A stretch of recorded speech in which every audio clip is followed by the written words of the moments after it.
Bago tayo magsipo po, let me read once again ang ating pong panggagalingan ng mabuting balita ng words, mga salita ng Panginoon according to Malakias or Malachi chapter 3, verse 10 to 11. Sabi po rito, bring all the tithes into the storehouse, that there may be food in my house. And try me now in this, says the Lord of hosts, if I will not open for you the windows of heaven and pour out for you such blessing that there will not be room enough to receive it. Verse 11, and I will rebuke the devourer for your sake, so that he will not destroy the fruit of your ground, nor shall the vine fail to bear fruit for you in the field, says the Lord of hosts. Palakpakan natin ang Panginoon. Binasa po natin sa Tagalog, ganito po ang sinasabi niyan sa Tagalog, ibigay ninyong buong buo ang inyong mga ikapo upang matagpuan ang pangangailangan sa aking templo. Subukin ninyong gawin ito kung hindi ko buksan ang mga durungawan ng langit at ibuhos inyo ang masaganang pagpapala. Hindi ko na padadalhan ng salot ang inyong lupain, kaya't mamumunga ng sagana ang inyong mga ubasan. Purihin natin ang Panginoon at pwede na tayo magsalita, brothers and sisters. This will be the part 2 ng gawain natin noong last Sunday. Ang ating pong tinatalakay is God's principles of blessings. Ano po? Yan po yung ating pinagnilayan ngayon. Or God essential principle of His blessing. Mga mahalagang o mga importanteng prinsipyo ng Diyos pagdating po sa pagpapala. Lahat po tayo ay may mga tinatawag na principle sa buhay. Diba? Ano yung gusto natin, ano yung ayaw natin, at ano yung gusto nating abutin o pangarap natin through our principle of our lives. Ang tao po ay may prinsipyo sa buhay at yung prinsipyo po na yon ay kanya pong pinangahawakan, isinasabuhay niya, then naaabot niya po yung kanyang mga dreams sa buhay because of his principles. Sa Bible din po, meron din po principles ang Diyos. At yung principle po ng Diyos ay inilagay niya po dyan sa Word of God, sa Bible, para maging daan po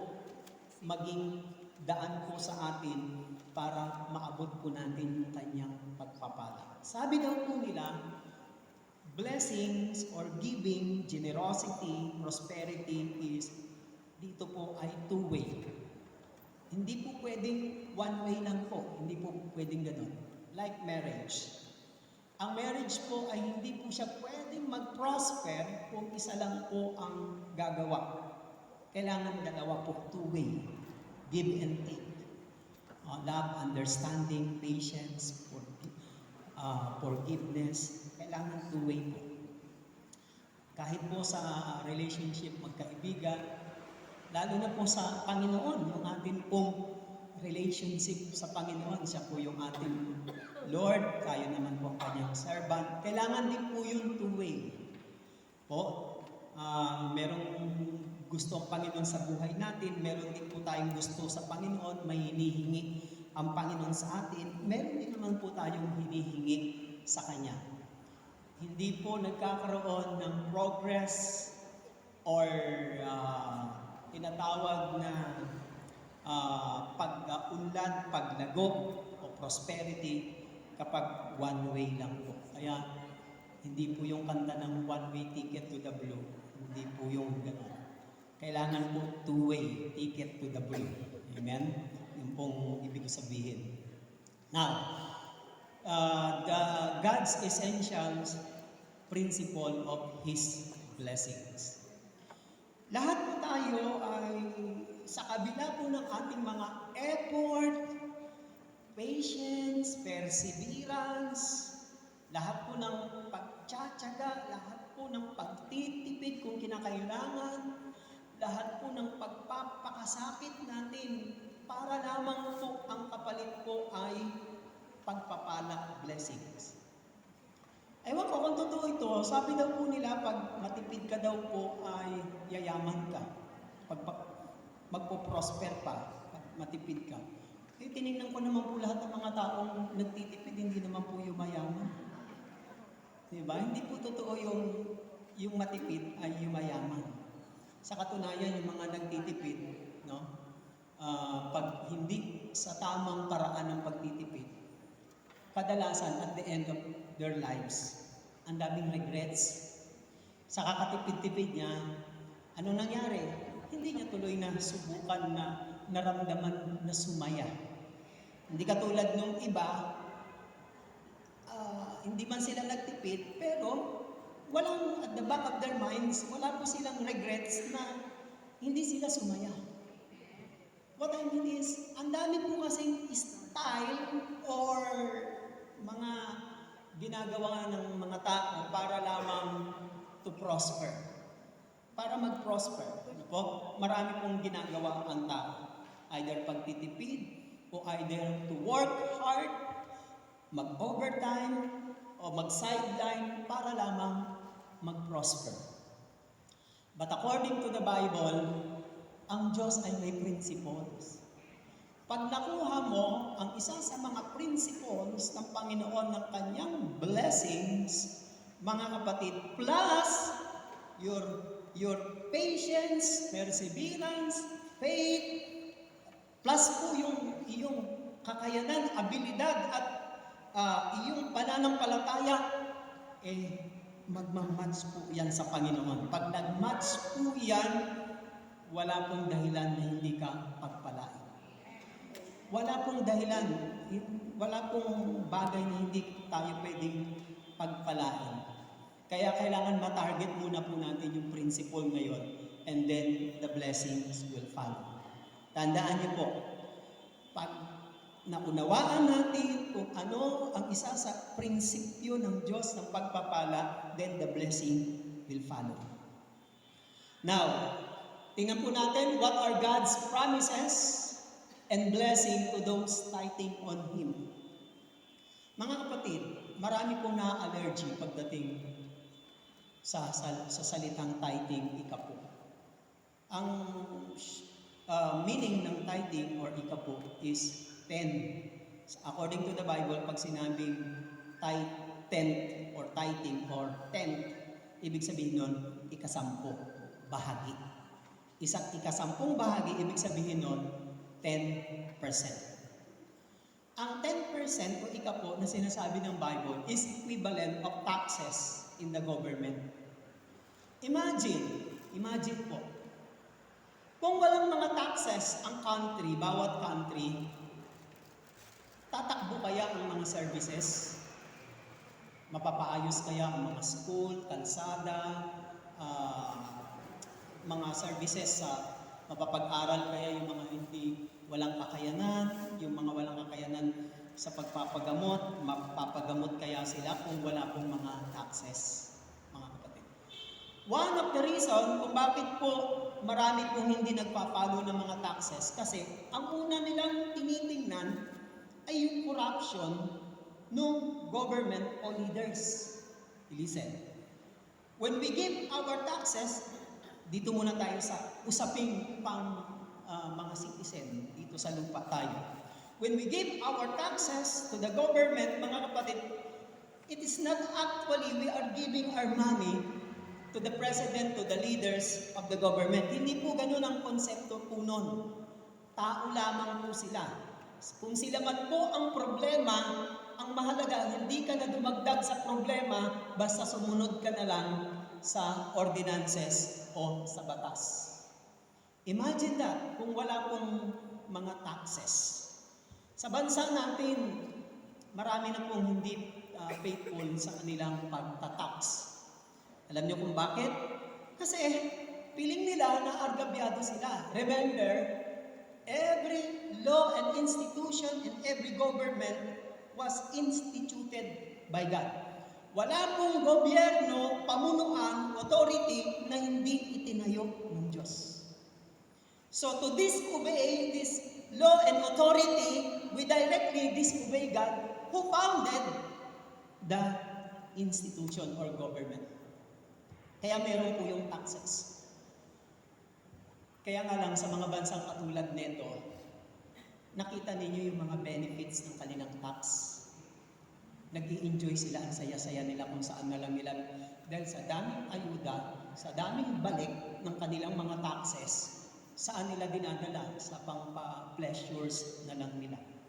Sa atin hindi ganon. Well, kaya tayo po ay sumasabay. Imagine, kung ang ating prinsipyo, pananaw, because it's unfair for us to give taxes and then hindi naman po bumabalik at hindi po natin nakikita, tapos gagawin natin yung ginagawa ng mga mundo, mga taong walang pananampalataya, wala na po tayong pagkakaiba. We are disobeying the principles of God. When it comes to our offering, tithes is an offering. Pagdating po sa Panginoon, mga kapatid, ang pagsunod po natin sa Panginoon ng para sa Kanya, it does not mean, mga kapatid, hindi nangangahulugan sa buhay natin na tayo po ay talo, kawawa, at tayo po ay hindi nagiging sa mata ng tao nagiging sabi nila niloloko, pinakwartahan. Hindi po. Remember, hindi po iikot ang lahat ng bagay sa mundong ito without taxes. Taxes is equivalent to God's kingdom. Ang ibig sabihin nun ay tithes or ikapo. Yun po ang equivalent po nun. Ba't ganun, Brad? Meron sa government, meron din sa Diyos. At totoo po meron sa government, meron sa Diyos. Bakit? Habang na tayo ay nandito sa government, sa mundong ito, sakop po tayo ng mga laws. Remember, sakop po tayo ng mga laws. Iyon lang nga, bili ka ng bili sa grocery, di ba? Sa atin, 12% VAT. Di ba? May tax yan. May kinukuha. 12%. Imagine, eto 10. 10 lang yun, 12%. Okay. Meron pong sa mundo. Pagdating po sa gawain ng Panginoon, sa iyo pong relasyon, pananampalataya, sa iyong spiritual life, meron din para sa Panginoon. May babahagi ang bawat lahat ng mga sumasakop sa atin. Pag wala kang pananampalataya, relasyon at ugnayan, pagkilala sa Panginoon, hindi mo pwedeng ibigay at hindi mo maibibigay ang para sa Panginoon. Remember, there is verse in the Bible nang sabi, ibigay kay Cesar, ang kay Cesar, because during the time of Jesus, the Israel, the Jews, under the emperor of Roman, government and Roman. Kaya nagtatax sila sa Roman. Sabi ni Jesus, ibigay ang kay Cesar, ibigay ang sa Diyos ay para sa Diyos. Kaya merong ganun Ano ang para sa Diyos? Ang para kay Cesar ay tax. Dahil sakop sila ng kanyang gobyerno. Ang para sa Diyos, kapag sakop ka rin ng gobyerno ng Diyos, ang Panginoon ang iyong Diyos, ang Panginoon ang iyong hari, ang Panginoon ang iyong Diyos sa iyong buhay, nagsasabi rin sa Diyos, ibigay mo rin ang para sa Kanya. Ibig sabihin, ang tithes ay para sa Diyos. Ang mga mamamayan na sakop ng gobyerno, ang kanilang tax para sa gobyerno. That's the big difference. Ang mabuhay sa mundong ito, na nabubuhay lang tayo just only for the government, government cannot save your soul. Kalabitin mo, katabi mo, sabi mo sa kanya, government cannot save your soul. Yes.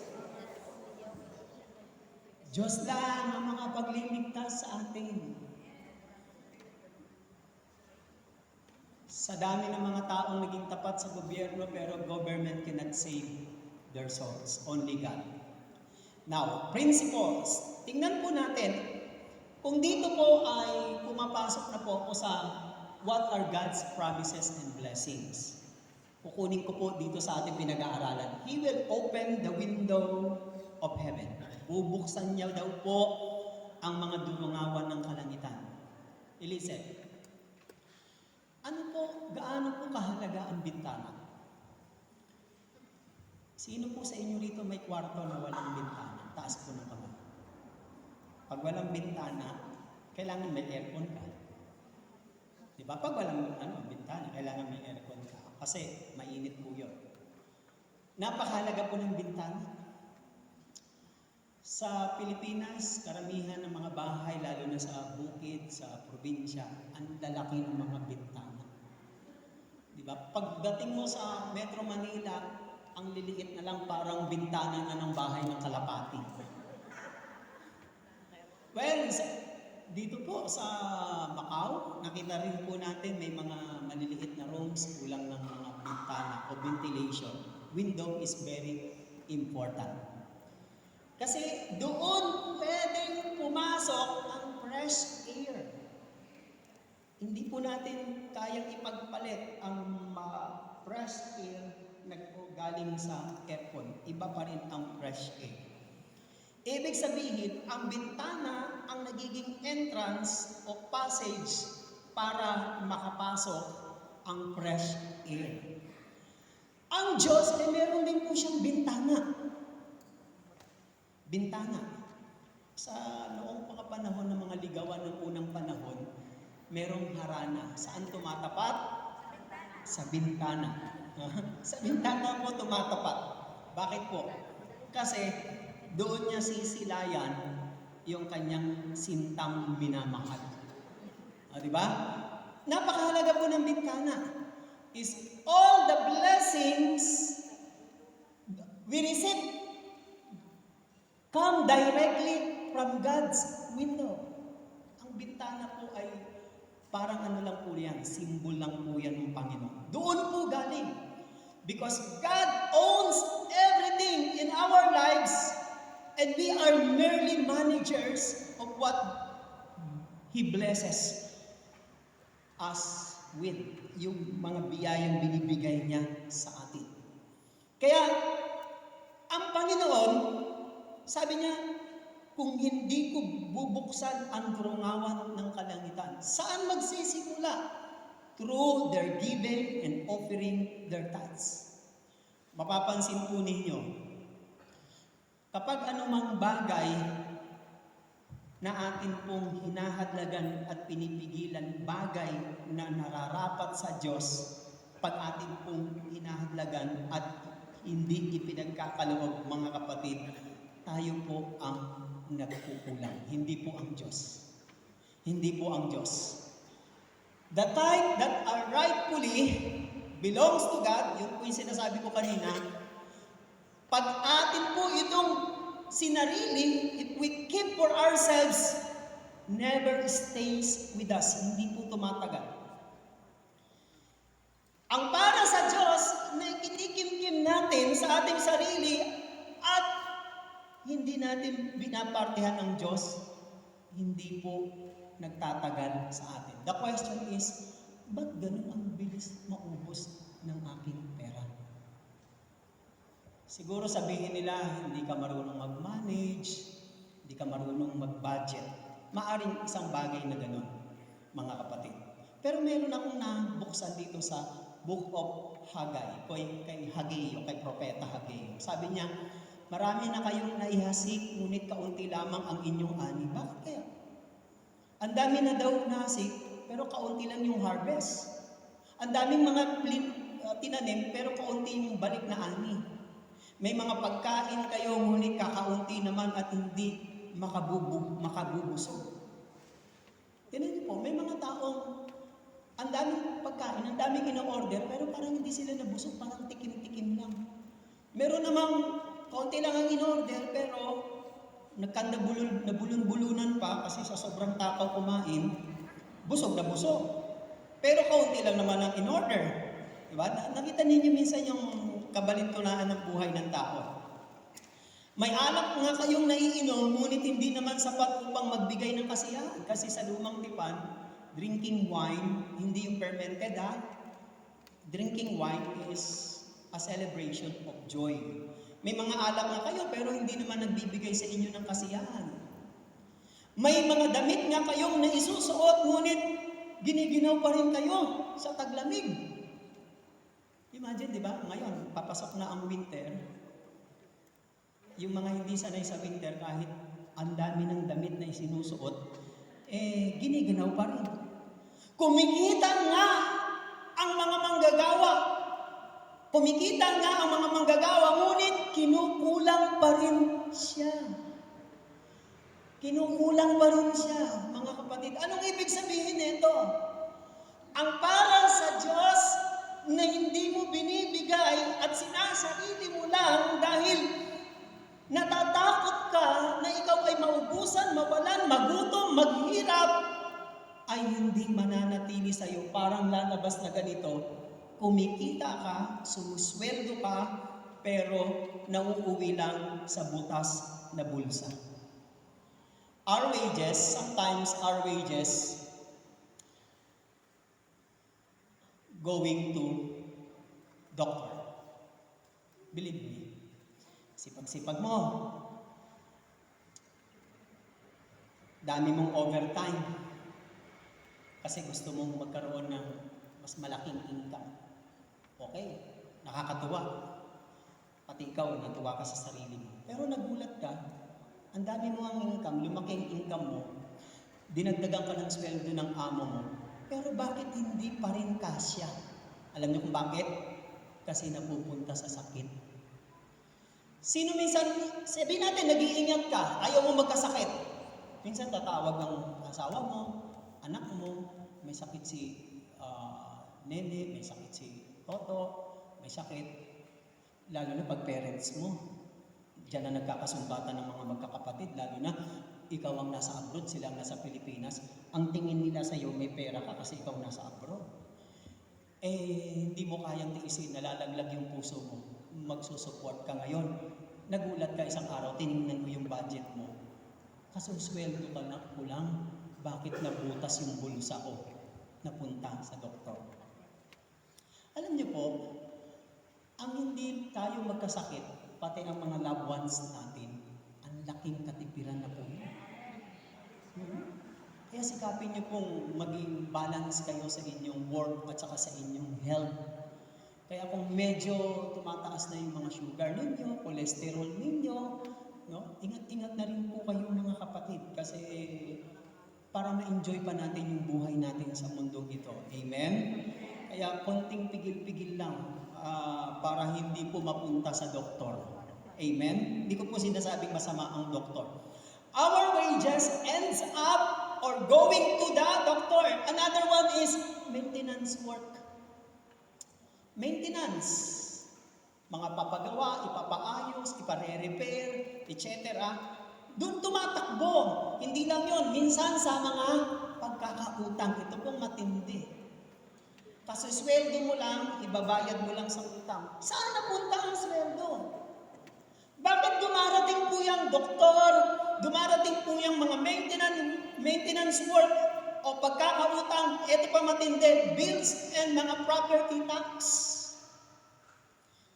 Hindi lang yan, mga accidents and calamity.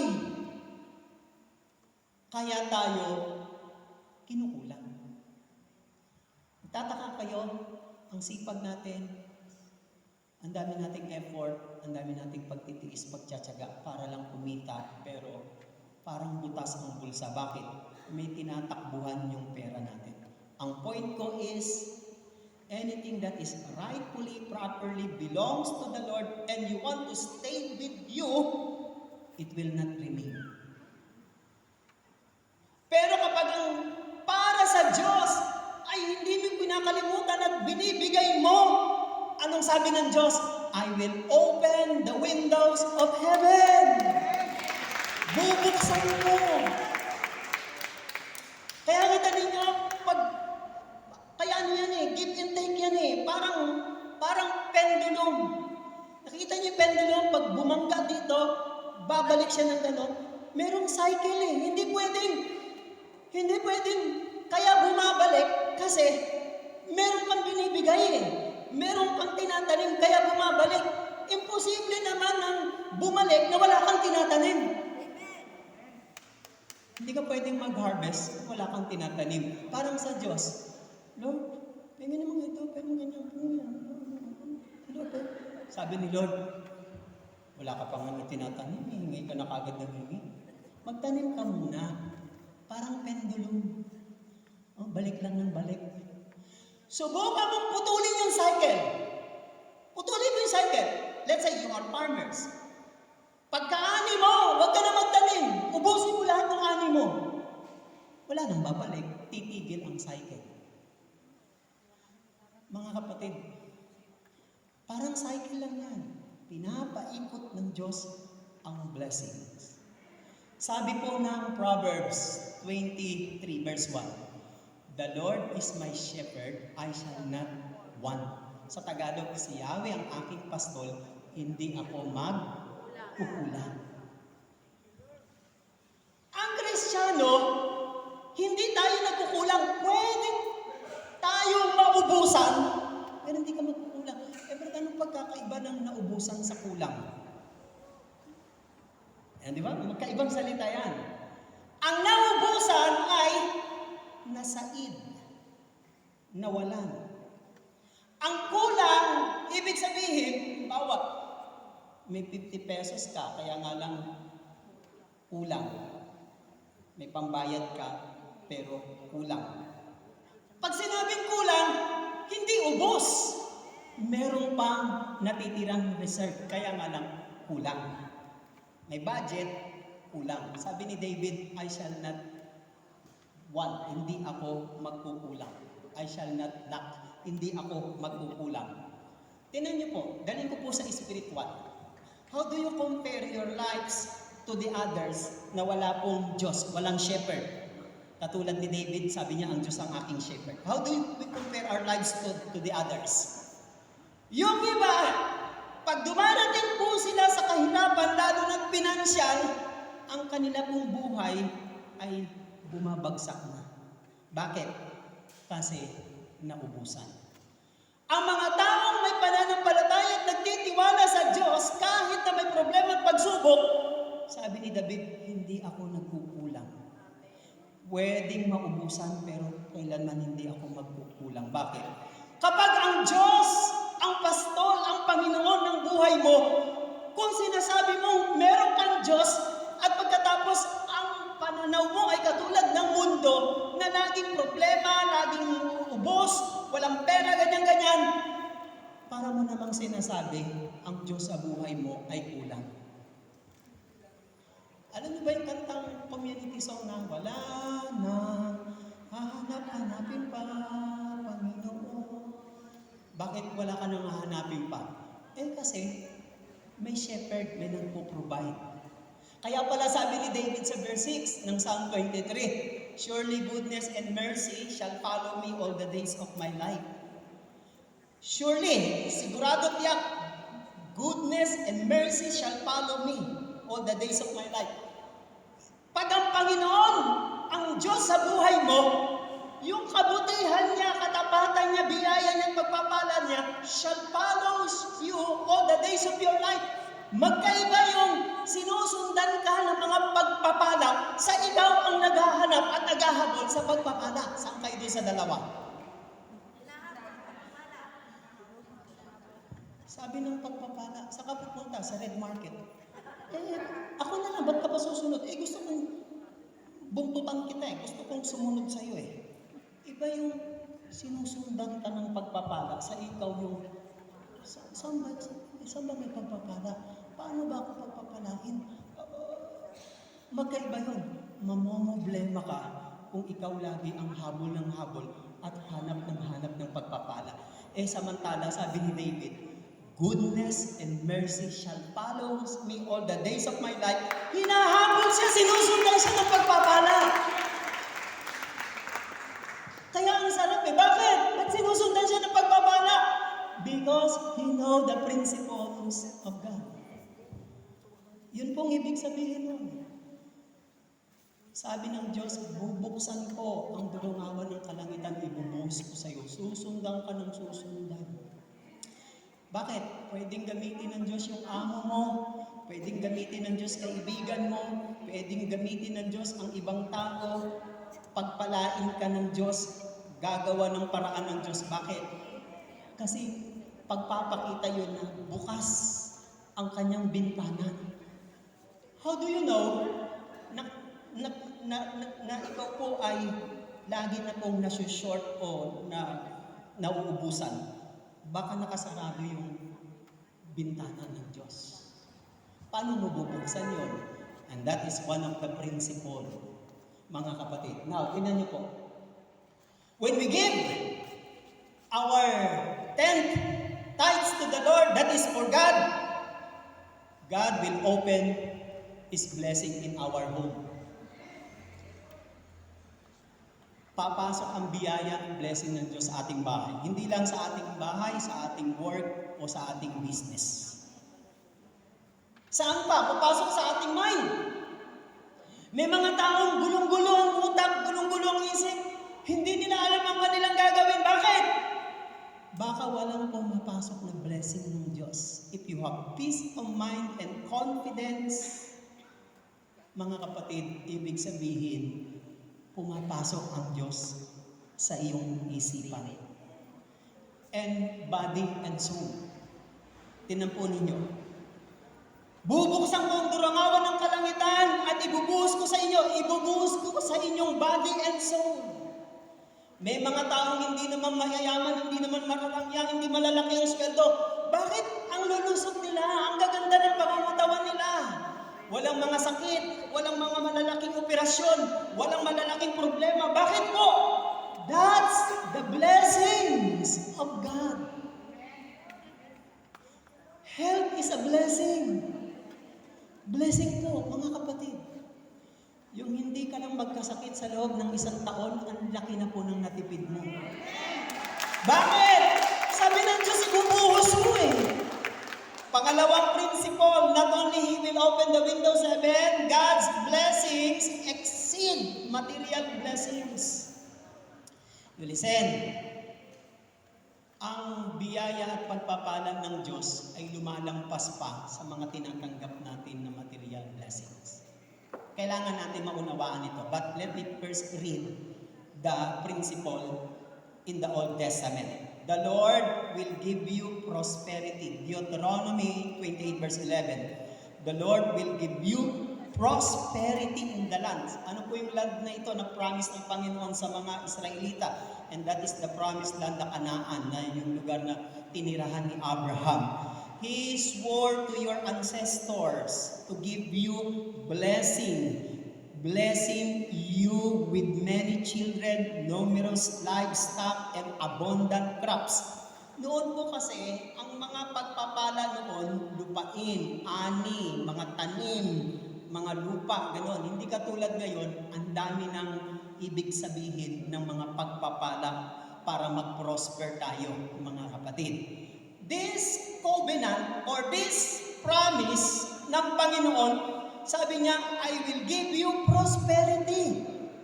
Meron siyang nakalaan na kasaganaan. Sa paanong pamamaraan, mga kapatid? Sa pamamagitan ng ginagamit ng Panginoon na protection. In protection of our family. You listen. Nagbigay ka ng money, ng offering, o in kind, nagbigay ka ng tulong para sa gawain ng Panginoon.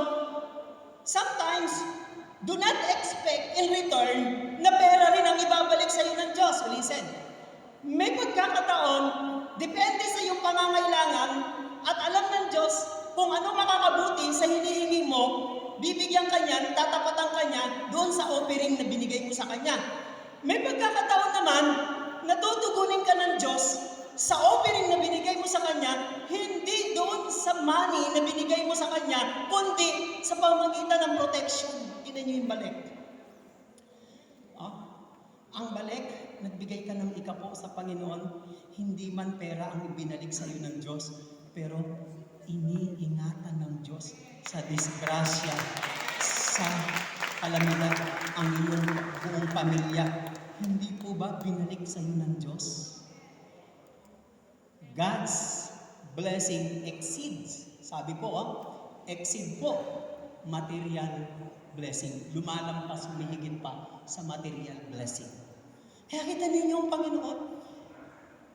Sometimes, ibang pamamaraan ng Diyos Lord, ito po yung inandog ko, inalay ko sa inyo. Kala ko po, yun din ang ibabalik ninyo.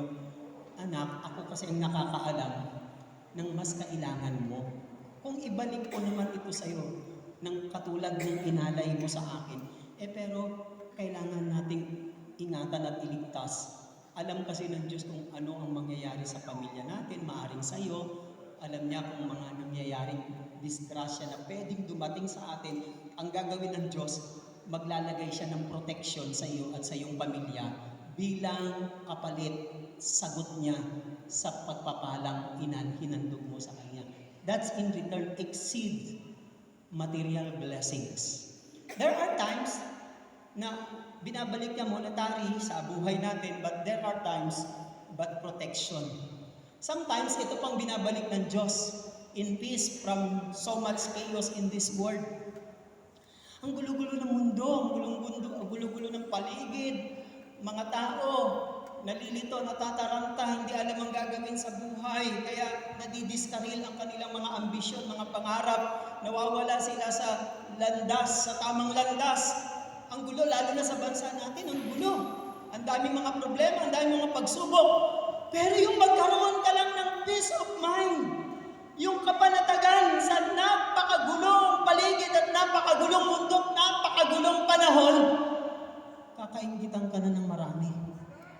Believe me, kakainggitan ka na ng marami. Dahil yung iba, apektado pag nagkakaroon ng chaos, politics, economy, or peace and order. Pero ikaw, panatag ka, magaang ang pakiramdam mo, hindi ka natatakot, wala kang pinag-aalala, pangamba na katulad na may mga pera, laging takot, laging nangangamba. Kaya napansin nyo, ang pandemic, ang COVID ay nagdala ng chaos sa buong mundo. Pero kung katulad tayo ng iba na parang wala ng pag-asa, parang guguho na lahat, mga kapatid, wala kang peace of mind. Pure joy that cannot be bought in this world. May mga tao para sumaya sila, napaka-expensive. Para lang sumaya, napaka-expensive. Maraming isasakripisyo para lang sumaya.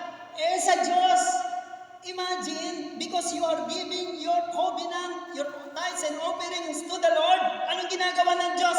Pinapasaya ka niya, binibigyan ka niya ng kagalakan na hindi kayang bilhin ng material sa mundong ito. Huwag niyong sabihin, ang mga naka-iPhone 15 Pro, sila ang masasayang tao. Hindi po. Kapag ang joy mo ay nakabase sa pera, sa material, at sa kayamanan ng mundong ito, pag nagbago at naglaho, nawala at naubos yun, wala ka na rin joy. Pero kapag ang kagalakan mo galing sa Diyos, bigay ng Diyos, kahit magbago ang paligid, ang teknolohiya, ang mga material, pati tao magbago, hindi ka lulungkot, magiging masaya ka pa rin. Amen! Now, sabi ni Paul, sabi ni San Pablo sa New Testament, ang principle sa bagong tipan, sabi niya, and 2 Corinthians 9:8, and God is able to bless you abundantly. Kayang-kaya, magagawa ng Diyos, pasaganain ka saan daw? Pasaganain ka, pagpalain ka, pasaganain ka in all things, at all times, having all that you need, so that you will abound in every good works. Kaya pala ng Diyos, magagawa niya. Ang tanong, kaya pala ng Diyos, bakit hindi nangyayari? Something wrong. Baka merong bagay na hindi nagagawa. Now, sabi niya, verse 10, now, Sa verse 10, sabi nito doon, now, He who supplies seed to the sower, siya yung nagbibigay, nagpo-provide sa magsasaka para mayroong pagkain. At siya rin ang nagsusupply, nagbibigay at nagpapalago, nag-ipapa-increase sa iyong mga pananim at nagpaparami sa iyong harvest ng iyong pagiging pagkakawang gawa. Now, anong gustong ipakita sa atin ng Panginoon? Galing sa Kanya, bibigyan Kanya para dumami, lumago, para pagpalain, para magamit ka. Listen, tingnan niyo pong ibig sabihin niyan. Sa verse 10, sabi niya, also supply and increase your store of seed, imbaka ng iyong blessing, ng iyong pagpapala, and He will enlarge the harvest of your righteousness para magamit ka sa pagkakawang gawa. Listen, saan po napupunta? Without telling you kung saan napupunta ang lahat ng gifts and offerings natin dito, mga kapatid, una napupunta sa gastusin natin sa plot. Lahat po ng gastusin sa plot napupunta. Napupunta sa allowance ng mga missionaries all over the world. Hindi lang po tayo ang sumusuporta na kinakaltasan ng mga offering natin papunta sa head office ng El Shaddai, but all the world, the chapters around the world, the provinces, goes to that head office and then for the supply of the needs of mission and others. Listen, parang ganito, yung ibinibigay mo, ginagamit ng Panginoon para sa iba. Imagine, hindi ka marunong mag-preach, hindi ka marunong mag-gospel choir, hindi ka marunong mag-counsel, hindi ka marunong mag-pray over, hindi ka marunong mag-mission, hindi ka marunong humayo, pumunta sa probinsya, pero dahil doon sa ibinibigay mo sa Panginoon, para ka na rin nagpipreach, para ka na rin nagwa-choir, para ka na rin nagmi-mission, para ka na rin. Imagine that. Yes. Hindi tayo maaabot at mararating at maipapalaganap ang mabuting balita sa buong mundo at maraming makakakilala, maliligtas, babaguhin ng Panginoon kung wala po yung ating righteousness. Sa Tagalog po yan, kawang gawa. The harvest of your righteousness. The harvest of your righteousness. Pagkakawang gawa. Mga kapatid, pag binigyan ka ng Diyos, pag mo ubusin, itabi mo ang para sa Kanya, ang para sa iyo. Now, question, meron bang farmers, meron bang magsasaka na inuubos niya ang kanyang pananim? Hindi. Magtitira siya ng ilang sakong palay uli, isang sako ng corn, kasi yun po ang kanyang pananim. Yun pong ibig sabihin nun, huwag mong kakainin, uubusin ang binhi na binibigay sa iyo ng Diyos bilang pananim. Listen, ang ika po ay katulad ng seed, binhi. Kapag pati ang binhi na binigay sa iyo ng Diyos, kinain mo pa, wala ka nang aanihin. Para may ibigay sa iyo ang Diyos na patutubuin para umani ka, nagbibigay ka uli ng binhi. Siya ang nagbibigay ng binhi at nagpapatubo. Pag tumubo na yun, huwag mo namang kainin at suluhin. Alalahanin mo naman si El Shaddai, Lord, ito po ang aking next na binhi. Nag-expect ka the following months, mga sunod-sunod na buwan. Lord, ba't gano'n parang butas lagi? Sabihin mo, Lord, kinain na ba yung binhi? Tatanungin ka ni Lord, baka kinain mo yung binhi? Ayun pala yun, Lord. Ay, sorry, Lord, kinain ko yung tithes ko. Wala akong ibabalik sa iyo. Wala akong patutubuhin. Kinain mo pati binhi. Takaw-takaw mo. Ito lang yung binhi. Binhi mo yun eh. Siya ang magpapatubo at magpapalago para meron kayong aanihin na magagamit ninyo sa susunod. Kaya, anong gustong sabihin ulit sa atin ng Panginoon? Huwag kainin ang, lakasan niyo, huwag kainin ang binhi. And the last one, bago tayo magtapos. Pangatlong principle, God shows us the cycle of blessing, mga kapatid. Kaya huwag kainin ng binhi. Pangatlo, God will rebuke the devourer for you. Expose ko po itong devourer. Ano po ibig sabihin ng devourer? Malakias 3 verse 11. I will rebuke the devourer. Sasawayin ko ang salot. Binanggit kasi sa Tagalog, salot eh. Salot. Sasawayin ko ang salot for you, sa iyo, so that it will not destroy the fruits of your soil, and your vine in the field shall not fail to bear.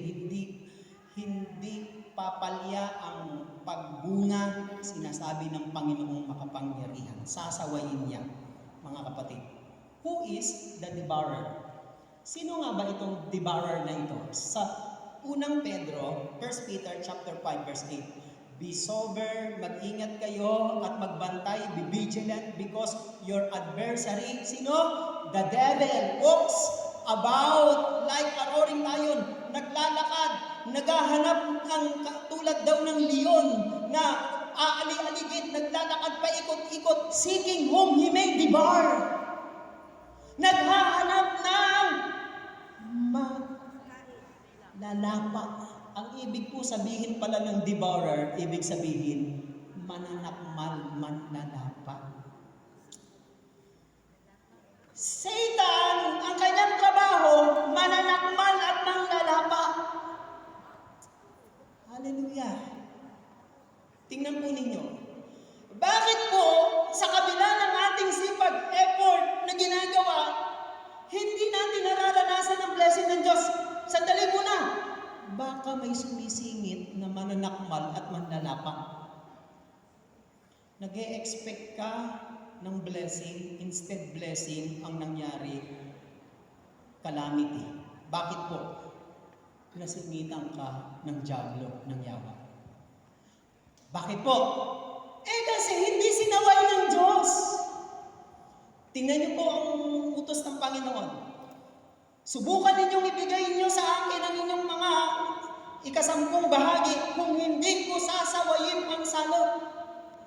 Ibig sabihin, yung tithes natin ang nagbibigay ng heads of protections against our income.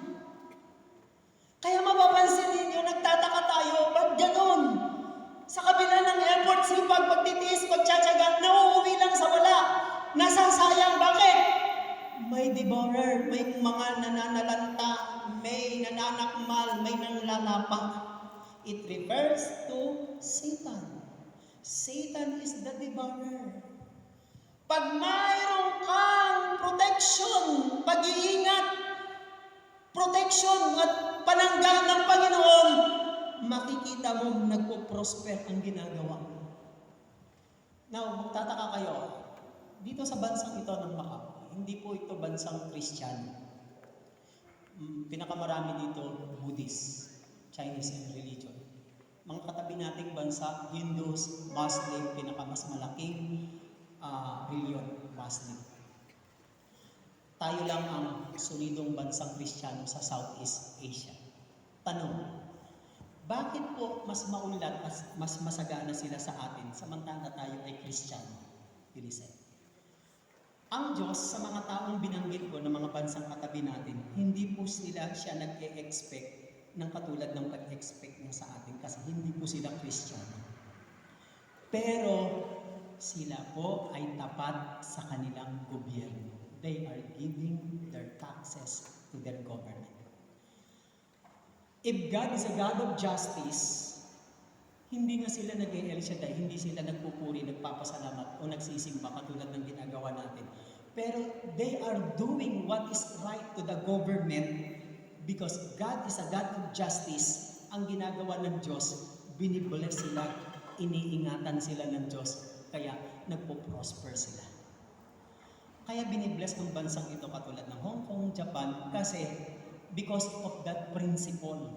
Sabi ng Diyos, how much more tayo na meron tayong pananampalataya, naniniwala tayo sa Kanya at nananalig tayo sa Kanya. At pagkatapos susundin natin ang Kanyang prinsipyo, di mas lamang tayo sa kanila. Pwedeng ingatan ng Diyos ang bansa natin, pero magtataka kayo, bakit ang bansa natin ay napakaraming salot, samantalang napakaraming nagdarasal? Nagtataka rin ako, ba't ganun, Lord? Ang dami sa amin nagsisimba. Pero bakit ang bansa namin hirap na hirap? Bakit ang mga pamilya namin hirap na hirap? Bakit po? Kasi may diablo na katulad ng leon na naghihintay ng lalapain. Sino yung lalapain niya? Yung mga taong walang divine protection na galing sa Diyos. Ang Diyos ang nag-iingat sa atin sa pamamagitan ng ating mga ibinibigay sa atin. Binabalik niya, exceed more than material blessings. Amen? It refers to Satan. Si Satan ang trabaho niyang destroyer. Tandaan niyo po yan. Ito po yung tatlo niyang ultimate purpose ni Satan. Si Satan ay pumarito. Sabi ng John 10:10, itinulad siya sa magnanakaw. Kay Pedro, itinulad siya sa leon. Kay Juan, itinulad siya sa magnanakaw. Comes only to steal, to kill, and to destroy. That is the three ultimate purpose of Satan. To steal, to kill, and to destroy. Kaya kung mapapansin ninyo, hindi ka makamove on, hindi ka mag-prosper, hindi ka excel, hindi ka sumasagana, baka itong tatlo nararanasan mo, steal and kill and destroy. Bakit? Si Satan ang sinasabi nito. Sabi ng Diyos, kung hindi ko buksan ang durungawan ng langit at sasawayin ko ang devourer, sasawayin ko ang nananalanta, nananakmal, iiwas kita dyan, iingatan kita. Si Satan, tandaan nyo, hindi hihinto, titigil, hindi po siya susuko o manghihina para ibagsak ka, sirain ka, paghirapin ka, pagurin ka, at bigyan ka ng ma-discourage ka. Hindi po hihinto ang diablo. Sino pong paborito ng mga diablo? Ng diablo, paborito niya sino? Yung mga tao pong walang heads of protection. Walang panangga ng kamay ng Diyos, walang shield. Siya po, pag wala po tayong panangga, protection ng Diyos, we are vulnerable or open. Saan? Open tayo sa attack ni Satan na katulad ng leon. Tingnan niyo po ang mga leon, di ba? Pag umaatake po yan, bakit? Kasi po walang protection yung pinipray nila ng mga animals. Pero pag merong protection, merong shield, kahit umaatake, basta may protection ka, panangga ng Diyos, laban sa salot sa mananakmal, hindi ka madadapuan. Hindi ka tatablan. Bakit po? May protection ka na ng Panginoon. Imagine that. Kaya po marami sa atin ang nag-i-enjoy sa blessing na yan. Kasi sa iba nangyayari, ang bilis, ang dali, halos kabi-kabilaan, pero magugulat ka sa sarili mo, eto, malakas ka pa rin, buhay ka pa rin, pamilya mo andyan pa rin. Hindi naman sinasabing walang problema, walang sakit, walang karamdaman. Nangyayari pa rin sa araw-araw na buhay. Pero yung ligtas ka, iniingatan ka, may buhay ka pa rin, nakakapagtrabaho ka. That's the evidence. Ebidensya na po yun eh. Ebidensya na alin. Iniingatan ka, sabi ng demonyo, papasok siya. He wants to steal, he wants you to kill, and he wants you to destroy, sabi ng demonyo. Subukan mo lang. Hindi mo, ang galawin mo na yung kapitbahay niya, wag lang ito. Akin ito, akin. Parang ganun ang sinasabi ng Diyos. Ang Diyos ang tagapagtanggol, ang Diyos ang iyong protector, ang Diyos din ang iyong provider. Pag darating si Satan, ops, wag yan, busy yan. Kahit nakatalikod kasi Satan, dumarating yan sa buhay natin pag hindi ka aware. Pag nakatalikod ka, hindi ka ready. Kahit hindi ka aware, hindi ka ready. Kapag faithful ka sa Diyos, sasabihin ng Diyos kay Satan, up, wag mong gagalawin yan. Ang galawin mo na lang yun. sa kabila. Yun, sa kapitbahay. Pero ito, akin to. Ang sa Diyos ay iniingatan ng Diyos sa maninakman. Yes. By what? By our covenant and giving. Mga kapatid, when we give our tithes to the Lord, mga kapatid, pagpapakita yan na mahal mo ang Panginoon at nagtitiwala ka na hindi siya nauubusan ng pagpapalang ibabalik sa iyo. Amen. Tumayo po tayo lang. Let us stand. Hindi po siya nauubusan ng biyayang ipagkakaloob sa iyo. Kunin natin ang ating mga dala. Yakapin po natin. Sige, awit tayo. Ito madali lang po.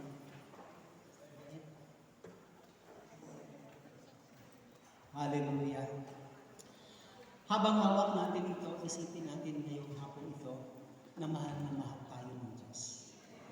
Nasa Diyos lahat ang susi ng biyaya at pagpapala. At kung sa tingin mo, pakiramdam mo at palagay mo na in spite of your diligence, in spite of your hard work and labor, parang kulang, parang kapos, parang pagod ka pa rin, walang enjoyment, wala kang nararamdaman na pleasure, wala kang kagalakan nararamdaman na binabalik. Isa lang ang gustong iparamdam sa iyo ng Panginoon. Obey my principle. Try me. Di sabi ng Panginoon, subukan mo ako dito. Kung hindi ko bubuksan ang tulangawan ng kalangitan at sasawayin ko ang mananakmal ang libaran. Panginoon, salamat. Kayo po ang Diyos na kailanman ay hindi nagkulang. Kahit kailan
isa sa mga prinsipyo nyo na napakahalaga sa inyong mga salita na maging daan ng aming blessings. Help us, Lord. Turuan niyo po kami kung paano namin kayo masunod, parangalan, at purihin at pasalamatan. Gawin niyo po kaming mga good stewards. Panginoon, wala pong lumapit, nagmahal, nagtiwala, nag-alay ng buhay sa inyo, nanalig na inyo pong pinapabayaan. Panginoon, Tulungan niyo po kami kung paano po kami makasunod po sa inyo. Nais po namin maranasan ang prinsipyo ito sa aming buhay na hindi po kami kukulangin. Panginoon, sabi ni David, si Yahweh ang aking pastor, hindi ako magkukulang. Ibig po sabihin nun, Panginoon, kapag kayo po ang aming Diyos sa aming buhay, kahit po dumating ang krisis, hindi kami magkukulang. Kasi lagi po kayong sapat sa amin. Salamat. Yung lahat po ng sakripisyo na ginagawa po namin, inaalay namin, even our blessings, na sa inyo rin naman po nanggaling yung blessing, material o financial. Panginoon, salamat po, ibinabalik ninyo sa aming pamilya, sa aming kalusugan, sa aming proteksyon, sa aming kagalakan, Panginoon, na hindi kayang bilhin sa mundong ito. Ito lang, Panginoon, sapat na po maramdaman at maranasan po namin. Salamat po kayo po, Panginoon, magbalik na gustong takal, siksik, liglig, umaapaw sa lahat ng aming mga pangangailangan, financially, materially, and physically, spiritually. Salamat, Panginoon. It is your promise that you will open the windows of heaven and you will pour out the blessings sa aming buhay. Salamat, Panginoon, tulungan niyo at samahan at tubayan-gabayan kami na mag-prosper kami sa lahat ng bagay para lalo pa po kami may magamit para sa paglilingkod. Salamat, inaangkin na po namin ang lahat ng ito sa pangalan ni Jesus, sa ngalan ng Ama, ng Anak at ng Espiritu Santo. Amen and amen. Let's give thanks to the Lord. Purihin natin ang Panginoon.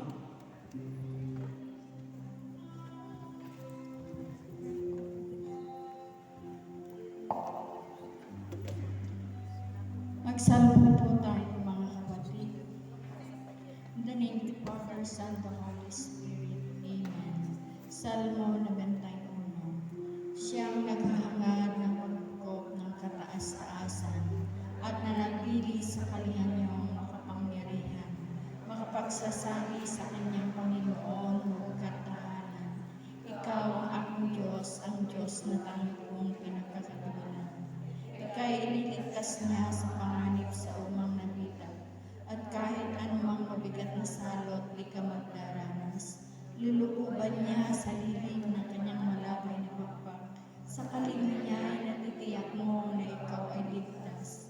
Iingatan niya't ipagsasanggalang pagkat siya'y tapat.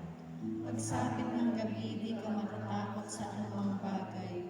Maging sa gagawing bigla ang pagluso pagsapit ng araw. Di saan pa mang darating na salot pagkagat ng dilim. Di ka matatakot sa kasamang araw kung tumating. Kahit na magwala sa iyong harapan ang 1,000 tao, sa iyong paligid ang bilang ng patay maging 10,000. Di ka matatakot at natitiyak mo, di ka maano. Ika'y nagmamasid sa panunood iyong mga masdan. Kaya mas samay nakikita mong pinarurusahan. Sapagkat si Yahweh ang iyong ginawang tagapagsanggalan, at ang pinili mong pag-iingat sa iyo ay kataas-taasan. Di mo aabutin kay mapahamak at walang daratal. Kahit anong uri pang paghihirap sa iyong tahanan, susubuin niya ang maraming anghel silang susubaybay. Kahit saan dako ikaw maparoon, tiyak iingatan. Sa kanilang palad ay tatayugat silang magtataas, nang hindi masaktan ang mga paa mo sa batong matalas. Kahit ang tapakan mo, mga leyong ahas na mabagsik, di ka maano sa mga serpente at leyong mapangis. Ang sabi ng Diyos, aking ililigtas ang tapat sa akin, at ingatan ko ang sinumang tao ako'y kikilanlin. Pag sila'y tumawag, laging handa ako na sila'y pakinggan. Aking sasamahan at kung may hilahin ay sasaklolohan. Aking ililigtas at ang bawat isa ay pararangalan. Sila'y bibigyan ko at gagantimpalaan ng mahabang buhay, at nakatitiyak ng tatamuhin nila ay kaligtasan. Maaari ipinit ko ang langit at hindi pumatak ang ulan. Maaari magpadala ako ng mga balang pangsalantahin ng lupa nito. Maaari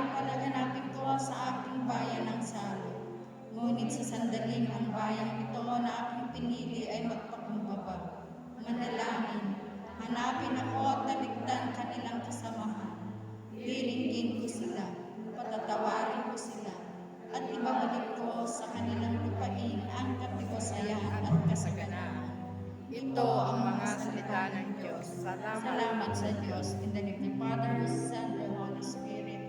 Amen. God